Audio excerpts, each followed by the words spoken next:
You can have a special policy for how CXOs treat confidential data of the company. Other data is client data. Okay. How is client data, client lists to be treated? How is it to be protected? How do you prevent it from getting into the wrong hands or the hands of competitors? Okay. How do you prevent an employee who leaves from taking the data away or misusing the data? Okay. Then there are going to be a law on data protection is on its way to be passed in India. Concrete timeline is not there, but the personal data protection bill is likely to be passed in India. And secondly, many Indian companies are complying with European Union data protection law. Okay, it's not very complicated. It has some area of work in it, but they are complying with that because Indian companies have business clients abroad. Okay, so they are having to comply with this law also. Now when that you have to comply with foreign data protection law, at that time what happens is that you have to you will have to observe certain procedures, and it's a process oriented aspect. Like you have to obtain consents in a certain way, you have to inform customers about certain things, you have to maintain that log of consent, and then you have to give customers the right to delete their data, you have to disclose data breaches. All of this work is fully process oriented, and organizations have been really sluggish on creating dedicated roles. Like there is a need for having dedicated data protection officers and staff. And our bet is that HR managers, HR executives are very well positioned to take up this kind of work. Okay. Then another area that's important is the scope and duration of non-compete. Okay, so non-compete, you may, if anybody, so non-compete is the most important part of any senior level position, because what if you hire a CEO for uh, Xiaomi, and that CEO after quitting Xiaomi wants to move on to Samsung, or you hire a CEO for Infosys, after quitting Infosys he goes to move to Wipro. Okay, or Lenovo hires somebody, a CFO, and after leaving Lenovo they want to join HP. Okay, like that. So what happens is that you don't want that to happen, because there is one is a risk of confidentiality. The second is that you would have learned all the skills in this job and you will be using it in the other, and the company will not be able to benefit from your skill sets, right? So every executive employment contract has a non compete clause with a very and the thing with non compete clauses is that unless it is reasonable, unless it is narrowly worded, it will be struck down. So the negotiation is usually on keeping it narrow enough to be reasonable, and on getting the consent of the executive that this much we want, and the company will have a specific interest. If you look at any company, they will be very clear that you should not work in ABCD competitors at least. That's top level priority. So if you say that you will not compete with us, maybe not enforceable. But if you identify three or four companies where the person won't work, then it is easier to enforce. Okay. But this is negotiated, and this has to be defined clearly. Okay. Legal team will draft the clause. That's not the point. The point is that if you say that we want our non competes to be like this for each position, that HR is in the best position to identify. Why? Because you've been doing the recruitment and headhunting. You know which are the competitors in the market for your company. You know all of that. Okay. So you're the first place of information for this. Again, this scope and duration of non-solicit. Okay. So including breaches. So what is non-solicit? Anybody wants to explain to me what is non-solicit? Briefly, you want to write on chat. Non-solicit, what is it? Okay, so it is preventing your team members, any person in the company, any employee or any consultant, from leaving the company, or having another person, or collaborating with another person independently. Okay, or encouraging the vendor to terminate its relationship. Okay, so imagine one person wants to leave the company, and he says he hires the contractor, the designer of the company in which he has left. Okay, Now the company will have a problem with this. Why? It'll be like, why are you using our designers? This is encouraging people to leave, and our designers only benefit, and they are getting private contracts. They are working for us, but they're getting private contracts from ex-employees of the company. Companies won't want that. So again, but you cannot forever discourage this. There has to be a duration. There has to be a limitation. How much time can you do it for, and whom will you not work with for what time period? Okay, that has to be very clearly defined. Will you not just work with employees, or will you also not engage consultants of the company? Third party vendors may have little to do with the company's work except a small contract with them. So will you encourage them to not work with such third party vendors also? Then tracking whether it is being breached or not. Tracking whether a non solicit is being breached. HR is always aware of the conversations, that the discussions that company employees are having, right? If somebody is facing a problem, an escalation may go to HR, right? Now therefore HR is going to know कि boss ये quit करने वाला है, ये this person is being exploring these things, and there is a risk that some there can be an issue of non solicit being violated. So HR can be in a great position to track the implementation of this, to have some kind of record that dekho this person on the company system has been writing emails to a colleague and been asking the colleague about joining him or her in a new venture. Okay, now that's the document building you're doing, because tomorrow if your clause is breached, then you will want to enforce it. Correct? So this is a very important clause from HR perspective. You can draft it. Drafting skill is most welcome. You will also track breach and you will implement it. So you may want to implement it through your code of conduct. You may want to include it in your HR handbook and build a training around it, and then certify the employee that he's done this work. Okay, that he's understood this. After that happens, then you know what, if somebody breaches it and you go to court, you can easily say that this employee understands fully the implications of this. He has signed it and even passed a test on our ERP or LMS and has got a certificate showing clearly that the employee understands that he or she wasn't supposed to do this. And there's no objection from the employee on this, on agreeing to this term. So therefore, now there's a breach and the employee must be stopped from carrying out the activity. So that will prevent the employee from working with his or her colleague, which is basically another employee of yours. So you will minimize the damage. You can't stop an employee from quitting, but you can stop the collateral damage if the from this quitting employee soliciting your co-employees, right? Strategic implementation of gardening leave. What does this mean?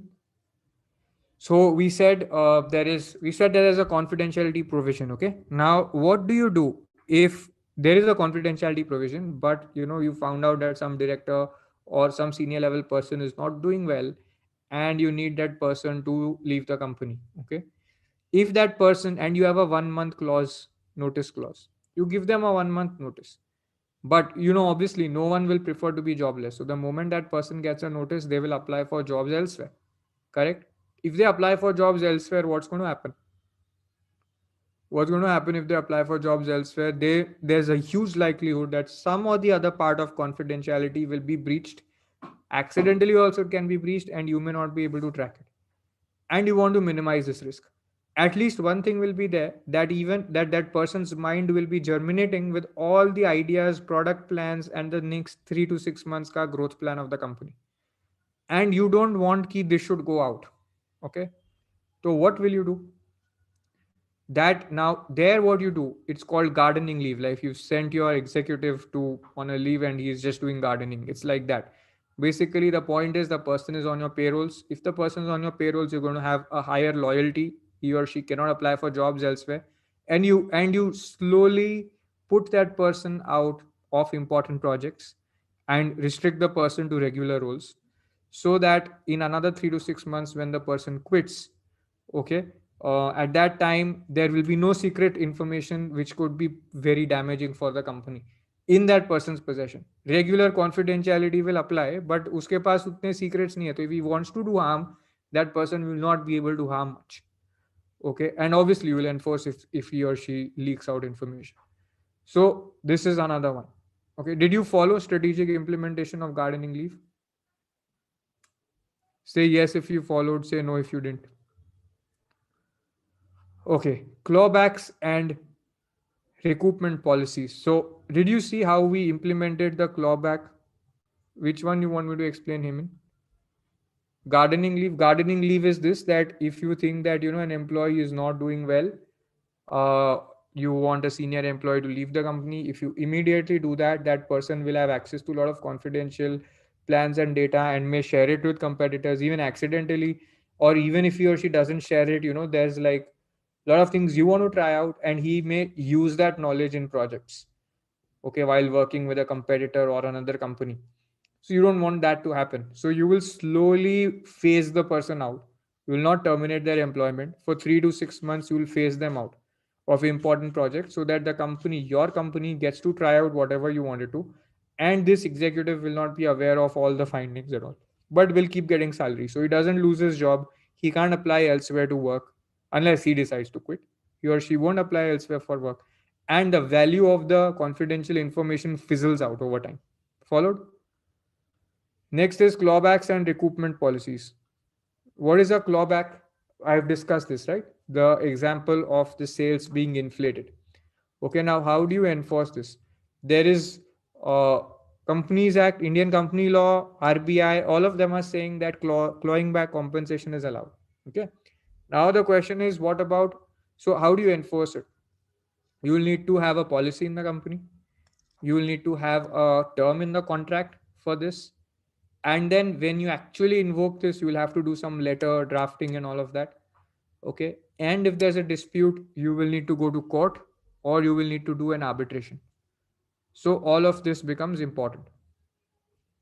Next, severance compensation. So followed till here, followed clawback and recoupment policy. I showed you Infosys's recoupment policy, right? And severance compensation and its exclusions. So what is severance compensation, do you know? So the commercial understanding goes like this, that entry level jobs are a lot more than senior level positions. So you'll notice that while a senior person may earn way more than a junior entry level person, it will be harder for a senior person to find another job. Okay. It will take more time.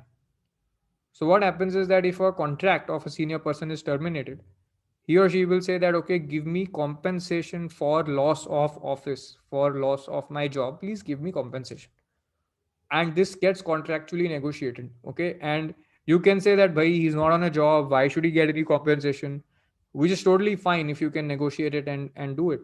But again, law and commercial practice allows for this to happen. Okay, like you can see the CEO of WeWork, when his agreement was terminated, he was paid a huge, like I think over $1 billion as severance compensation. It's crazy, like huge amounts are paid for these kind of situations. So now the question is that how do you structure this right? In which situations you don't want this compensation to be triggered? What are the caps? What are the ceilings that you put on severance compensation? Law has some ceilings, but you may contractually negotiate a lower ceiling.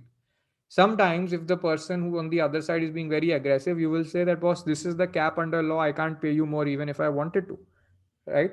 And then you will exclude certain scenarios that, if there's fraud or misconduct or harassment or abcd from your end, for which your office is terminated, then no severance compensation is payable, because then we are not at fault. You're losing office out of your own wrongdoing, so this is on you. Okay, so that needs to be clearly negotiated and written in the contract. Okay, followed till here? Say yes if you followed. Say no if you don't, if you didn't. The next is ESOPs and phantom stocks. Okay, so there is ESOPs, there is sweat equity. Both work, they are similar, but there's a little difference. In sweat equity, what happens is that you get shares based on the amount of work you put in. In ESOPs, you will get options, and you exercise those options based on a procedure, and then you get the shares. Okay, so the process in which it works, there's a slight difference in that. ESOPs are the more common way that is being used. Okay, uh, to incentivize employees. But there's another alternative way which is there, called phantom stocks, where incentive is given, but it's not a direct cash incentive that, if our turnover doubles, you get this much money. No, It is a cash compensation based on the valuation of the company. So you will give somebody like 3 points, three, like you gave ESOPs, you can give them equivalent. It's like a fictitious stock. If the value of the company increases by a certain amount, instead of the shares, you will basically give them the cash value of that amount. Okay, a lot of big companies do it, and early stage companies also do it. Two reasons: early stage companies do it because they don't want to dilute the founder equity. Okay, so they don't want to give a lot of shares to employees, and they want to keep it intact, and they are happy to give the cash benefit. So for an employee, it's the same thing. You either get the cash or the shares, the value is the same. In fact, it's better if you get the cash, because then it's liquid cash in your hands. The other reason is that for listed companies, companies which are listed on a stock exchange, they have a lot more compliance to do under Securities Exchange Board of India stock market regulations. If you do a phantom stock, your compliances under SEBI regulation and under Companies Act drastically go down. Okay, so it's a very smart way to give the same kind of incentive through a different route. Okay, and there's no mischief in it. It's just advantageous for those who want to do it. Okay, now learning how to structure this can be very, very beneficial for so why am I saying that HR has a role here? Because again, performance management, incentives, appraisals, all of that, HR is expert, right? You're already an expert at this kind of work. This is very closely related to your existing work. Then there is IP related work. What is the IP related work? Let me give you some examples. So, whatever work the senior management does, any product plan, any financial plan, business plan, pitch deck, invention, new product, new idea, new logos, anything new that they work on, okay, as part of their job, gets assigned, the intellectual property in that gets assigned to the company. Okay, it gets assigned to the company. That will have to be written, and you'll have to track this. You'll need to have measures to track this, so that it should not be ki paper pe likha hai and actually you have no idea. So the person is basically running a startup of his own, also investing through his wife's account into another startup and sharing all the insights from this job over there. Okay, so you will have to prevent that kind of work from happening. So you'll do IP assignment, you'll also track the usage of the company systems. You'll also have a list. Okay, so suppose you have somebody coming in from another company, you will have a list of inventions. There's a list of, basically, invention doesn't have to be a scientific invention, though it can be that, but it can be a list of important things, important codes. Okay, all of that. Now actual code won't be there, but the kinds of things that person worked on will be listed out in a schedule, and you will tell that person that, okay, this list you worked on in the earlier company, so I don't want any risk from your earlier company stating that whatever work you did for them, that IP is being violated because you're using it here, because then it'll be a big problem for our whole business. So we want you to exclude that, because we don't want to violate another company's IP. Like, we are having you transfer your IP to us, your earlier employee would have also had them transfer your IP to them.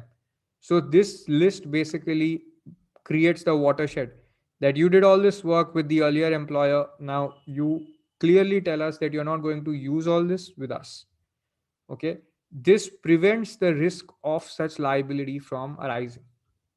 Okay, then now that is a preventive approach. But what if still there is a breach, and what if a liability still arises? Okay, so say Adidas sues a Nike, for example, saying that you've created a shoe which we were planning, and Nike realizes upon investigation that that is because two of its key employees came from Adidas. Okay, that can be a problem, right? So what do you do there? You had this schedule and still the employee did it. So then what will you do? You will ask the employee to pay up any loss.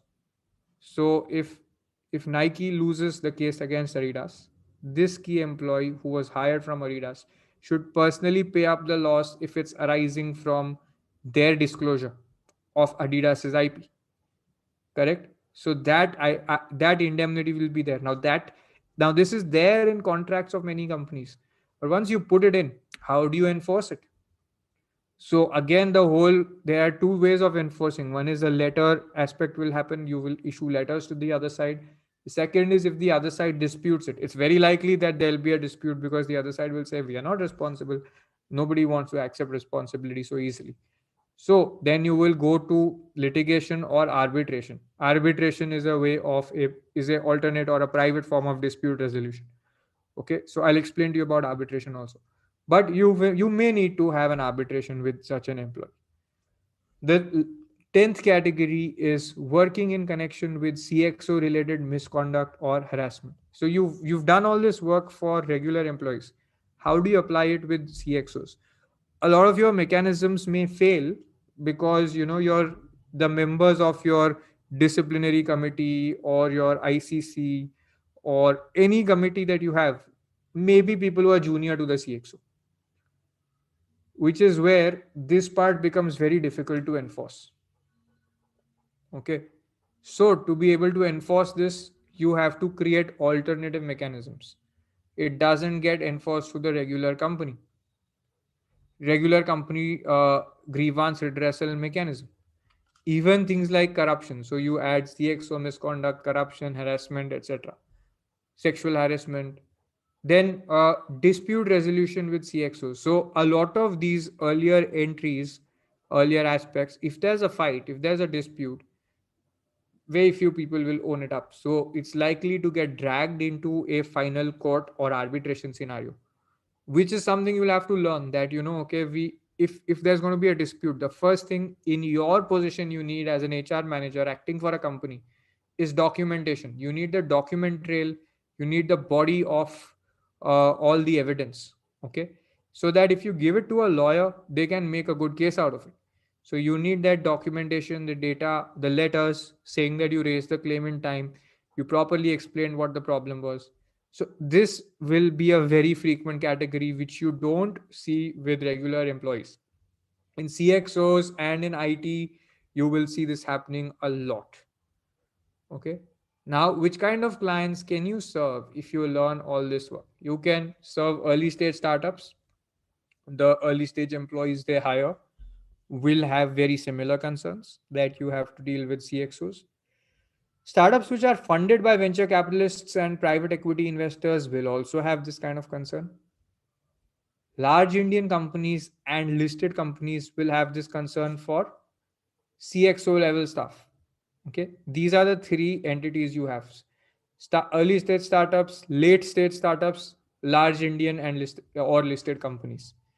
Okay, so that's a big target market, right? Like huge category of audience of huge set of entities will need that service.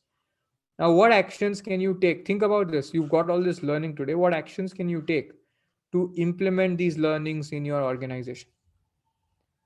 Step one, get in touch with your head HR, legal, or CS teams. If you are not working in an organization, still start reaching out to these teams, okay, and start learning this work so that you can actually understand how to perform this. Start reading more about the case studies and the trends. Start reviewing. If you are in an organization, you contact the CFO, you contact the head HR, legal, CS, and see if you can get hold of a simple executive employment contract or an ESOP plan. Okay, offer to them to assist that I will help out in better performance management of the ESOP plan. Because what happens in ESOP plan is that every year there is a grant based on the performance. So every year you will help in performance management, which will tell the company's team how much to grant which employee. Then identify which other areas you can add value at. If you need help, you can always, if you get stuck with something, you can always reach out to our team. Okay.